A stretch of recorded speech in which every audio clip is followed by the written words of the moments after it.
I am not a creature from another planet. I am a Jerusalemite. I have a few things to get off my chest. Because I am not a diplomat, I do not have to mince words. I do not have to please you. I owe you nothing. You did not build this city. You did not live in it. You did not defend it when they came to destroy it. And we will be damned if we will let you take it away. There was a Jerusalem before there was a New York. When Berlin, Moscow, London, and Paris were forest and swamp, there was a thriving Jewish community here. It gave something to the world. A humane, moral code. Hear the prophets walk, their words flashing like forked lightning. Here are people who wanted nothing more than to be left alone, fought and died on the battlements, and finally led away into captivity, swore that before they forgot Jerusalem, they would see their tongues cleave to their palates, their right arms wither. For 2 pain-filled millennia, we pray daily to return to this city. On every Yom Kippur and Passover, we fervently voice the hope that next year would find us in Jerusalem.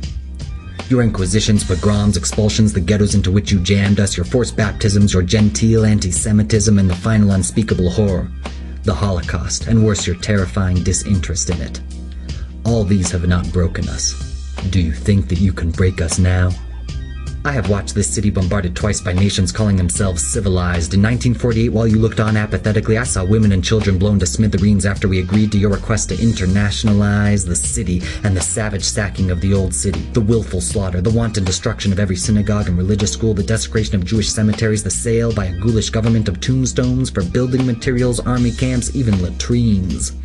And you never said a word.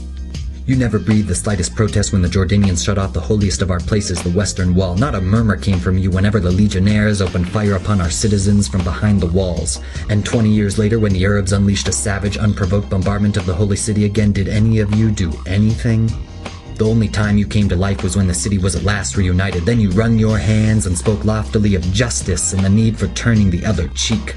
For the first time since the year 70, there is now complete religious freedom for all in Jerusalem. For the first time since the Romans put a torch to the temple, everyone has equal rights. We loathe the sword, but it was you who forced us to take it up. We crave peace, but we are not going back to the peace of 1948 as you would like us to. We are home.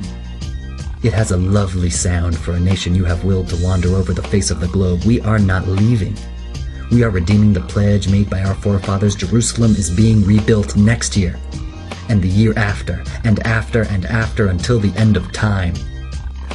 In Jerusalem.